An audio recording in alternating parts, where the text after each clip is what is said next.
পৃথিবীতে যদি আপনাকে নিঃস্বার্থভাবে কেউ ভালোবাসে, তাহলে একটা মানুষই আপনাকে নিঃস্বার্থভাবে ভালোবাসে, সে হচ্ছে মা। মা ছাড়া আমার মনে হয় না যে পৃথিবীতে নিঃস্বার্থভাবে কেউ ভালোবাসতে পারে, নিঃস্বার্থভাবে ভালোবাসে। মাই বলতে পারবে তার ছেলে চুপ করে কেন থাকে, অন্ধকার এক রুমের মধ্যে কেন বসে থাকে, এত হাসি খুশি থাকে একটা ছেলে হঠাৎ কেন চুপ হয়ে গেল। মায়ে না বুঝতে পারে।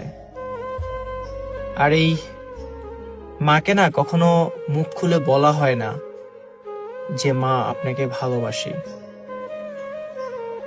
শত ছেলের আবেগ আবৃতভাবে জুড়ে থাকে মাকে একবার এই কথাটা বলার, মা আমি আপনাকে ভালোবাসি। যদি মা থেকে থাকে তাহলে আজকে এখন থেকে মাকে কখনো কষ্ট দিবেন না।